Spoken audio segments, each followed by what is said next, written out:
Hey, One Market Joey here on a Monday, and that means a whole weekend of sports. It was an incredible weekend with all the sports going and a lot of major events happening. It was just insane. Football starting up was a major event, even though it's not their playoffs or anything.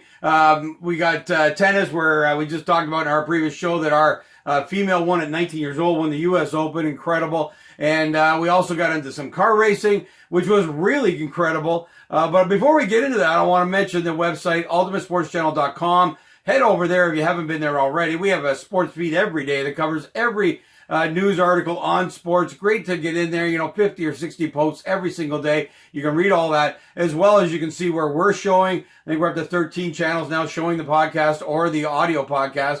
And we also have all of our sponsors there. So if you can jump in there and support them, we really appreciate it. That helps make the show happen. But this show is about car racing. And we went through car racing when we did kind of our top 10 sports to watch. We had some issues with all that. But boy, this weekend sort of dispelled all that kind of stuff. That I think they went crazy on the weekend. We're going to start with F1, which typically has, the pole sitter won, which is what always happens. But there was some crazy action in this one. Well, I'm a big fan of F1 more than him. We love the pre-show, the after show. I watched the whole pre-show. It was fantastic. Even the qualifying is very fun. And I'm finding the racing fun. Now, yeah, if you're looking for parity and different people winning, you're not going to get that. It's really like, 6 guys have a chance to win, and then the rest of them are trying to get to those teams for the future, and they're very, very young.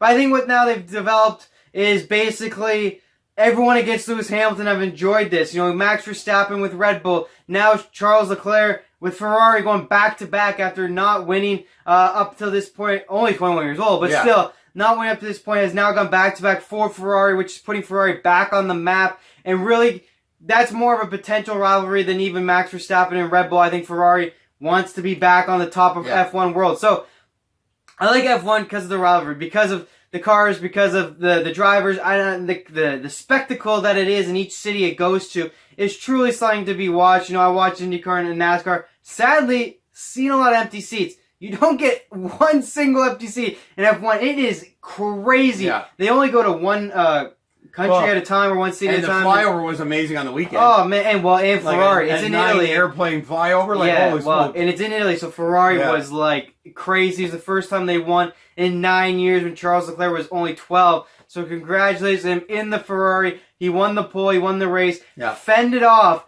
a tough Lewis Hamilton, who put up the fastest lap of the day, and then almost passed him. And Charles Leclerc actually pushed him off the track. So good defense 21 there. years old, taking that on Hamilton. I love that part that he did by having that much balls to really push Hamilton right off the track and actually risk the race. There could have been a penalty. He got a warning. Warn him. Yeah. If there had been a penalty, he would have lost the race. For sure. But you know what? That's what racing's about. I want to talk a little bit about the craziness that went on in that race where, first of all, Verstappen is off the track. No, Vettel. Vettel, sorry, and re-enters the track and knocks our Canadian virtually out of the race. And then our Canadian does the exact same thing. It was insane. Yeah, so it was weird. Vettel's coming around the turn and lost control on the grass. When entering, didn't even look, just kind of went right on. And sideways, not even straight. Yeah, had to go way out. Yeah, entered sideways, had to go way out around a turn too. And then Stroll did it right back, probably in anger. Although Vettel wasn't close to me. Actually, hit someone else, Pierre Gasly. So weird there. I mean, you think they would know better. They're risking their lives doing something that silly. And with the death that happened only 2 weeks ago, I'm shocked that they were that careless entering the track. But yeah, that was crazy. It really probably got the fans up in a weird mindset and sort of the announcement. And here's what's happening in there. Again, like I say, like you were saying, and you're loving this rivalry, 2 or 3 cars. I wish it was more parity, but the racing's great, at least this weekend, where Hamilton was all over him. That was fun to watch. Usually these guys get 6-7 seconds out and there's no race. Well, yeah, I mean, Hamilton without the pole is the most exciting races. Yeah. Obviously, when he's coming from second or third, they're so cool because he's the best driver of all time. It's basically like when he started in second, it's like giving any team that plays Tom Brady like a 7-point lead and you get to see this great comeback. That's what we see with Hamilton. They push his car and himself to the limits in order to win. I feel like he's the only one that does that outside the pole position. I really feel when he gets the pole, obviously racer more over than even other races because he is the greatest. And people respect it. I don't think you'd see Ferrari take the risk he took to try to win this race because Hamilton's not worried about points. He's worried about winning and winning and winning. And he's got to put up titles for Mercedes. That's his job. So, I just like it. him being second or third because I feel Mercedes is the only team. Well, he's going to try to win. Yeah. Those other guys are trying to get That's what I mean. Like, if Charles Leclerc was in second and Hamilton was in the pole, I don't think you see Leclerc make that risky move. I mean, I just don't think you see it. 21 years old, racing for Ferrari, I don't think Ferrari says, you got the go-ahead to go take on Lewis Hamilton. So that's why it's so cool. I love this kind of... He's building a rivalry with virtually everybody. Kind of one person from each team because he's the greatest of all time. That's what it is. Now, they're best friends, but in the cars, it's really, really cool. Yeah. Hamilton gives it all to win. It's so much fun to watch. The commentators, by the way, obviously add to it. They are fantastic. Yeah. I mean, it's great. But for something with, funny enough, little parody, they get me intrigued every weekend. It was a great race. And obviously a big moment there when Charles Leclerc held up the one real strong attempt from Lewis Hamilton when he had the fastest lap. Congratulations to the young man for his second win in a row. Winning in Italy with the Ferrari. Very impressed stuff. Mercedes still got points, second and third. We might have a Schumacher on our hands. I mean, this guy can race.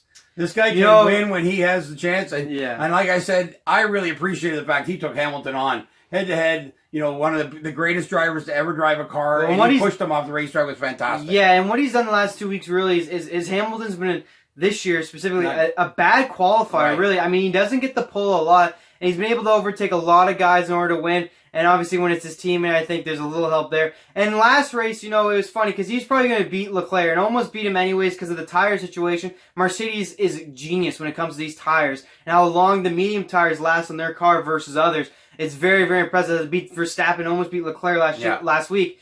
But Vettel spent 4 laps delaying Hamilton. Sure enough, got Charles Leclerc the win. Now, that's now propelled to this week, and now propel him might more. So, I love the little sacrifice here. Vettel the veteran, Leclerc the future of Ferrari, and now he's gone back-to-back. He's obviously qualifying great. Anytime he has the pole, obviously a strong chance to win. And twice now has fended off Lewis Hamilton. I'm sure Lewis Hamilton's going, maybe I got to pay attention to my qualifying spot a little more. Well, and I feel good for my son-in-law and your brother-in-law. He's such a Ferrari fan and has been in such a depression in the last 2 weeks. Has made it amazing. So there you go, F1, a great race, mainly because of a couple of really scary situations that made it, and then the pushing off to the side of Hamilton. So we want to move to NASCAR though, because something happened in NASCAR that hasn't happened since 2004 when they first set up the playoff series. Jimmie Johnson is not in the playoffs, and he made bold moves this year, and it obviously hasn't worked out. Yeah, so quick couple minutes on this. I mean, Jimmie Johnson switched his whole team, his crew chief, his sponsors, changed a lot. Did not have it this year. Is going to miss playoffs the first time. I really wish he retired like 2 years ago, truthfully myself, but he's going to keep going. I wish him the best going in the future years, obviously, with his new team. They should be able to figure some stuff out in the offseason. Yeah. Still gets the race, though. He could still easily win a race here. He obviously will get to keep going. The championship for NASCAR is everyone still races, yet only certain people count for points, so there's still a chance to win a race Races within races. Kyle Busch won the regular season. I suspect he'll go on, probably win the whole thing, if not top 2 for sure. But, you talk about parity. Kyle Busch has really made that less in NASCAR recently. He's had a great couple of years. Yeah. Shout out to him. He's been doing a great job. So it'll be interesting to see how this all wraps up. Haven't followed as much with the playoffs come up. I'm sure we'll start to tune in. And only a few more weeks for them. I think it's a 4-week playoff system. So yeah, and it's a great system. I think NASCAR has tried to make the racing exciting, even though the same guy seems to be coming out on top. But they have 3 stages in every race. Well, they have so many laps. Now they have a playoffs. I mean, they have so many laps, and really the racing is too long. And the one thing I love about F1 is, truthfully, it took like an hour and a half to race that race, maybe an hour. So it's less laps. They don't have the stages. That's why NASCAR had to do stages. But honestly, I'd question maybe just cutting back how many laps you do. I did like that fact of Formula One. I mean, they do 50 laps, and it's just kind of there, But they've tried to do it with these restarts. It's working out, although there's quite a few empty seats this week. But, they've created a lot of excitement. I had a few crashes last week, but overall, it's getting there. And these playoffs are really what's exciting. That's why everything has gone to it. Golf's gone to these types of playoffs. NASCAR is doing it now. I mean, it's very genius to have something where these guys are important racing down the finish and still have to deal with 26 other cars that may not even be in the final. So. But we'll be looking forward to the racing coming up. We're in the playoff season of racing, so we'll be following it closely, and we'll be looking forward to getting back to you next Monday with a recap of what's happening in the racing over the weekend.